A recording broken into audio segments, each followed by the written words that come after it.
அன்புக்குரியவர்களே, இந்த நாளிலும் கர்த்தருடைய வார்த்தை உங்களோடு கூட பகிர்ந்து கொள்வதில் உள்ளபடியே கர்த்தருக்குள்ளே மகிழ்கிறேன், கர்த்தரை துதிக்கிறேன், கர்த்தரை ஸ்தோத்தரிக்கிறேன். இன்றைக்கு ஒரு முக்கியமான ஒரு தலைப்பு, அநேக கேள்விகள். ஏன் ஆலயத்துக்கு செல்ல வேண்டும்? ஏன் சபைக்கு கூடி வர வேண்டும்? ஏன் சபைக்கு செல்ல வேண்டும்? அதற்கு அவர்கள் வைக்கக்கூடிய காரணங்கள் அநேகம். என்னை சார்ந்த அநேகருடைய கேள்விகள் இது. அதில் என்னிடத்திலே சில ஆண்டுகளாக இப்படி கேள்வி கேட்டவர்களை வேத வசனத்தின் கூடாக நடத்தி அவர்களை தொடர்ந்து தேவ ஆலயத்திற்கு, அவர்கள் செல்லக்கூடிய ஆலயத்திற்கே அனுப்பி வைக்கக்கூடிய கிருபையை கர்த்தர் கிருபையாய் தந்த தயவுகளை நினைத்து கர்த்தரை துதிக்கிறேன், ஸ்தோத்தரிக்கிறேன்.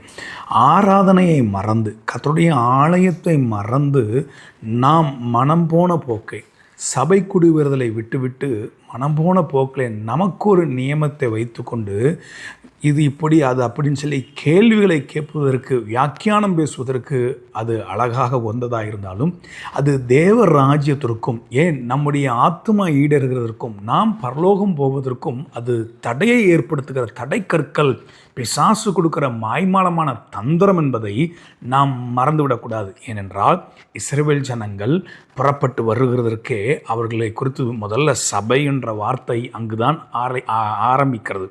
நான் ஆலயம், என்னுடைய சரீரம் தேவன் தங்கும் ஆலயம்.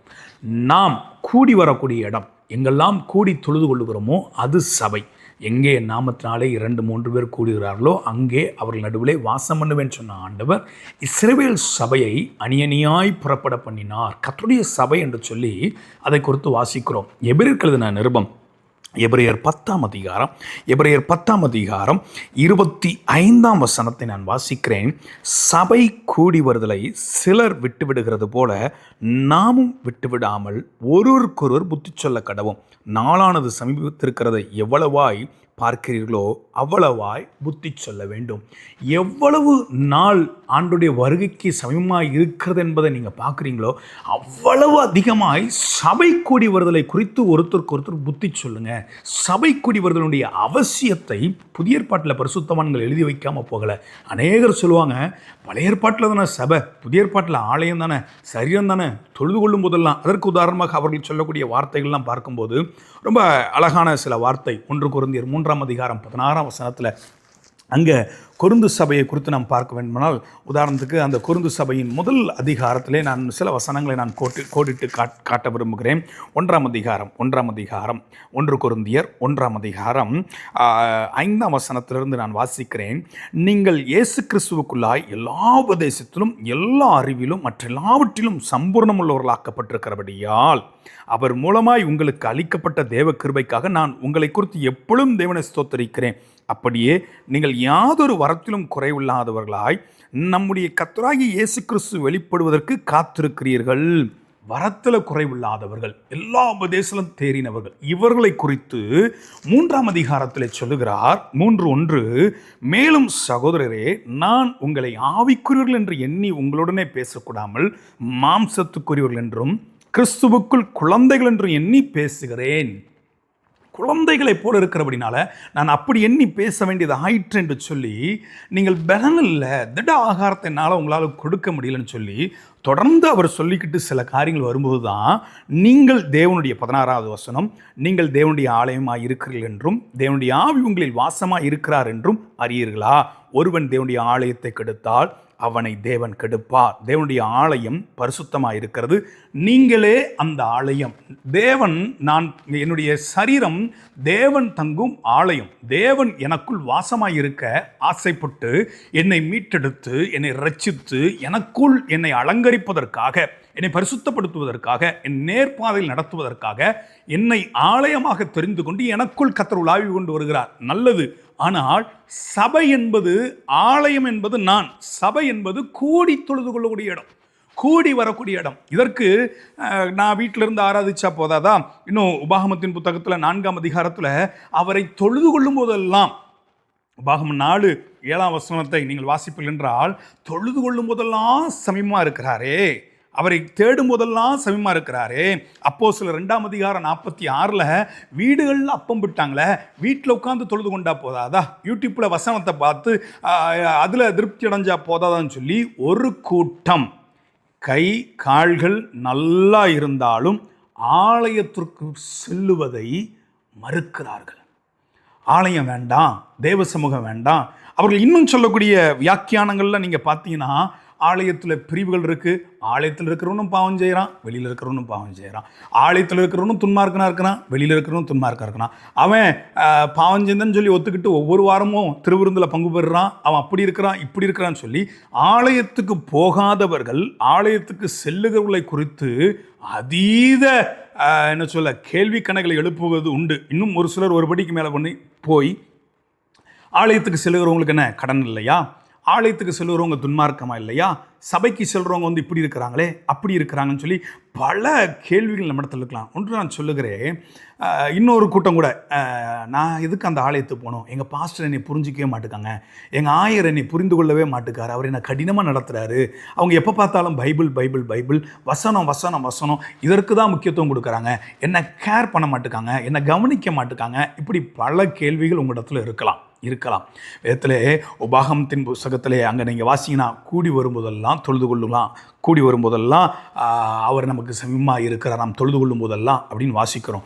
அப்போஸ்தலர்கள் நடவடிக்கைகளில் நான் ஏற்கனவே கோடிட்டு அந்த வசனத்தை மீண்டும் ஒரு முறை வாசித்து காண்பிக்க நான் ஆசைப்படுகிறேன். அதில் அழகாக இருக்கும். அப்போஸ்தலர் 2 அதிகாரம் 46 வசனம். அதிலிருந்து வாசிக்கிறேன். அவர்கள் ஒருமனப்பட்டவர்களாய் தேவாலயத்திலே அனுதினம் தரித்திருந்து வீடுகள் தோறும் அப்பம் பிட்டு மகிழ்ச்சியோடும் கபடமில்லா இருதயத்தோடும் போஜனம் பண்ணி தேவனை துதித்து ஜனங்கள் எல்லாரிடத்திலும் தயவு பெற்றிருந்தார்கள். ரட்சிக்கப்படுவர்களை கர்த்தர் அனுதினம் சபையில் சேர்த்து வந்தார். வீடுகளில் சேர்த்து வந்தார்னு எழுதப்படலை. ரட்சிக்கப்படுகிறவர்களை கர்த்தர் சபையில் சேர்த்து வந்தார்னு எழுதியிருக்கிறது. அதில் 46 வசனத்தை நான் சொல்லுகிறேன். அவர்கள் எல்லாரும் ஒருமனப்பட்டவர்களாய் தேவாலயத்திலே அனுதினமும் தரித்திருந்தார்கள். அனுதினமும் தேவாலயத்தில் தரித்திருக்கிறாங்க, வீடுகள்லேயும் அப்பம் விடுறாங்க. நம்ம இங்கே ஒரு கூட்டத்தார் வீடுகளில் அப்பம் விட்டுக்கிறத எடுத்து வீட்டில் கூடி ஜெபிச்சா போதாதா, வீட்டில் ஆராதிச்சா போதாதா? இல்லைங்க, ஆராதனைக்கு ஆலயத்தில் செல்வதற்கு ஒரு நோக்கம் உண்டு. காரணம் இல்லாமல் தேவன் ஆராதனைக்கு போக சொல்லலை. இன்னொரு கூட்டத்தார் சொல்லுவாங்க, ஆலயத்தில் எலெக்ஷன் இருக்கு, ஆலயத்தில் சண்டை இருக்குது, ஆலயத்தில் பிரிவினை இருக்குது, ஆலயத்தில் டினாமினேஷன் இருக்குது, இவங்க இப்படி அவங்க அப்படி, இவங்கள நல்லா புரிஞ்சு கொள்ளுங்க. எபேசியர்கள் நிருபம் 5 அதிகாரம் 23 வசனம். சபையில் இவர்கள் பெரியவர்கள், அவர்கள் பெரியவர்கள், எனக்கு முக்கியத்துவம் கொடுக்க மாட்டுக்காங்க, இவங்களுக்கு முக்கியத்துவம் கொடுக்க மாட்டுக்காங்க, இவங்களை கீழே உட்கார வைக்கிறாங்க, அவங்கள மேலே உட்கார வைக்கிறாங்க. பல கேள்விகள் நம்ம இடத்துல இருக்கலாம். 5 அதிகாரம் எபேசியர் 5 அதிகாரம் 23 வசனத்தை நான் வாசிக்கிறேன், கவனிங்க. கிறிஸ்து சபைக்கு தலையா இருக்கிறது போல அப்படின்னு ஆரம்பிக்குது. கிறிஸ்து சபைக்கு தலை, சபையின் தலைவர் கிறிஸ்து. இன்னும் அவர் ஏன் தலையாக்கப்பட்டார் என்று சொல்லி 1 அதிகாரம் 23 வசனத்திலே அங்க எழுதியிருக்கிறது. எல்லாவற்றையும் எல்லாவற்றாலும் நிரப்புகிறவருடைய நிறைவாகிய சரீரமான சபைக்கு அவரை எல்லாவற்றுக்கும் மேலாக தலையாக தந்தருளினார். இதை கொலோசியர்லையும் அப்போஸ்தலனாகிய பவுல் அழுத்தமாக எழுதுகிறார். கொலோசியர் 1 அதிகாரம் 18 வசனம். சபைக்கு தலை கிறிஸ்து. சபையை எல்லாவற்றிலும் நிரப்ப அதிகாரம் படைத்தவர் அவர். நிறைவான அவரை தொழுது கொள்ளும்படி அவர்தான் சபையில முக்கியஸ்தர். ஆண்டவரை விட ஒரு மனிதனுடைய துதிப்பாடல் சபையில இருக்கக்கூடாது. ஆண்டவரை விட முக்கியம் சபையில இல்லை, சபையில இருக்கக்கூடாதுன்றதை விட இருக்கவே கூடாதுன்னு தான் நான் சொல்லுவேன். சபையின் அஸ்திபாரம் அவர், சபையின் தலை அவர், சபையின் பிரதான மூளைக்கல் அவர். சபையை தான் மீட்க கிறிஸ்து வருகிறார், தனி நபரை அல்ல. சபை மனைவாட்டியாகிய சபையை தான் மீட்க வருகிறார். அதனால ஆராதனைக்கு வராததற்காக நாம் நிறைய கேள்விகளை வைத்திருக்கலாம்.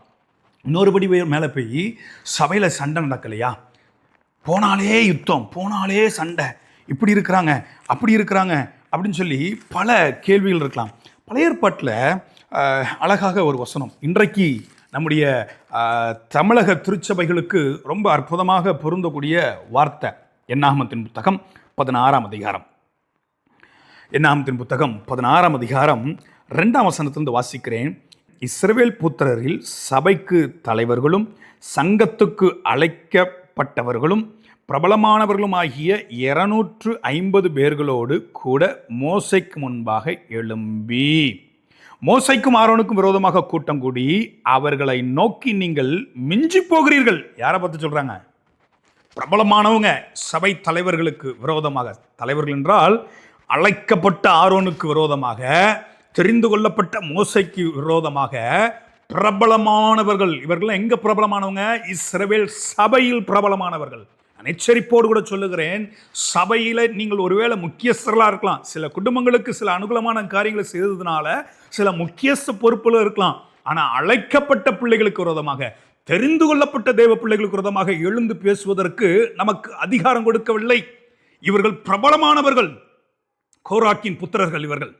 இவர்களை குறித்து 2 விதமான கோத்திரத்திலிருந்து அவங்க வராங்க. எங்க இருந்தா 1ஆம் வசனத்துல, லேவிக்கு பிறந்த கோகாத்தின் குமாரனாகிய இத்சேயாரின் மகன் கோராகு என்பவன் ரூபன் வம்சத்திலுள்ள எலியாவின் குமாரனாகிய தாத்தானையும் அபிராமையும் பேலேத்தின் குமாரனாகிய ஓனையும் கூட்டிக் கொண்டு 2 கோத்திரம். ரூபன் யாக்கோபுக்கு பிறந்த முதல் கோத்திரம், 2 லேவியின் கோத்திரம், கர்த்தர் தெரிந்து கொள்ளப்பட்ட கோத்திரம், கர்த்தரை ஆராதிக்கும்படியாக, கர்த்தருக்கு முன்பாக பணிவிடை செய்யும்படியாக தெரிந்து கொள்ளப்பட்ட கோத்திரம். அந்த கோத்திரத்திலிருந்தே கோராகின் கூட்டம் எழும்புகிறது.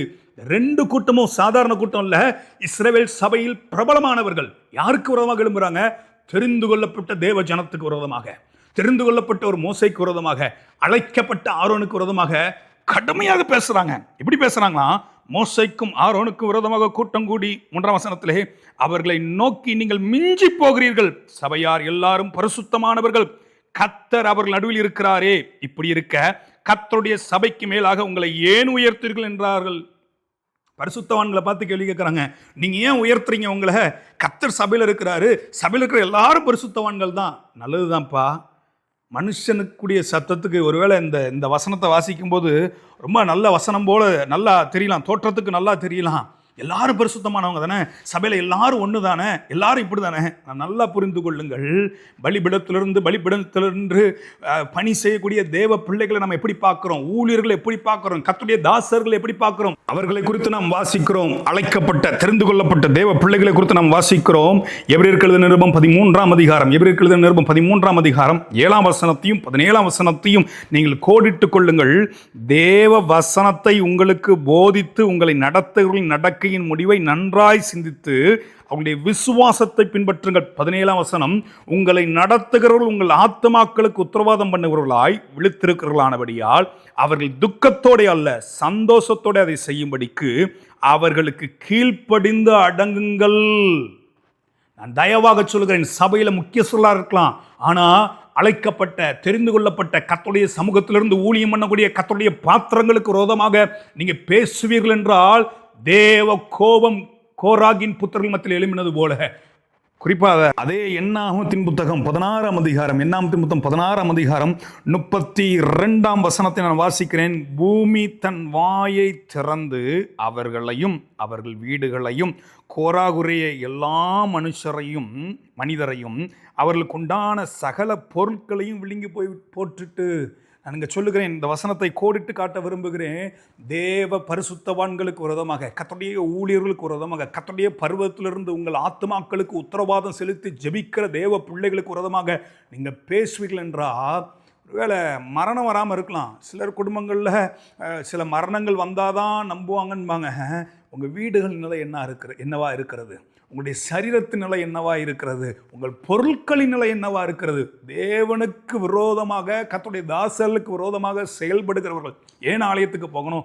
ஏன் கர்த்தருடைய ஊழியக்காரனை நம்பணும்? ஏன் கர்த்தருடைய ஊழியக்காரன் போய் ஜெபிக்கணும்? நான் தனியாக ஜெபிச்சா போதாதா? எனக்கு ஏன் இன்னொருத்தங்க ஜெபிச்சு கொடுக்கணும்? ஆண்டவர் ஏன் சத்தத்தை கேட்க மாட்டாரா?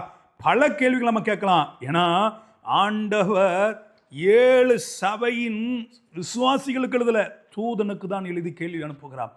சபையை குறித்து தூதனுக்கு இருக்கிற கரிசனை, ஊழியனுக்கு இருக்கிற கரிசனை மிகவும் அதிகம். தயவாக சொல்லுகிறேன், ஏன் ஆலயத்துக்கு போகக்கூடாதுன்னு பல காரணங்களை கண்டுபிடிக்கலாம். இன்றைக்கு மனம் திரும்ப ஒப்பு கொடுப்போம், ஆலயத்துக்கு செல்லுவோம், ஊழியர்களை குறை பேசுவதை விடுவோம். முக்கியஸ்தர்களாக இருக்கலாம், குடும்பத்தில் சில முக்கிய இடங்கள்ல இருக்கலாம், ஆலயத்தில் முக்கிய இடங்கள்ல நம்ம இருக்கலாம், குறை பேசி கொண்டு தெரியலாம். நான் தயவாக சொல்லுகிறேன், மனம் திரும்ப ஒப்பு கொடுப்போம். கண்களை முடிச்சு வைப்போமா? கண்களை மூடுவோம். தகப்பனே, உம்மை நன்றியோடு கூட துதிக்கிறோம், நான் ஸ்தோத்தரிக்கிறேன். இப்பொழுதும் இந்த சத்தத்தை கேட்ட ஒவ்வொரு தேவ பிள்ளைகளுக்காக மனதார துதிக்கிறேன், ஸ்தோத்தரிக்கிற ராஜா. ஏன் ஆலயத்துக்கு போகணும், ஏன் சபைக்கு கூடி வரணும், ஏன் என்ற பல கேள்விகள் இவர்களை ஆலயத்துக்கு தேவ சமூகத்துக்கு போக விடாதபடிக்கு தடுத்திருக்கலாம்.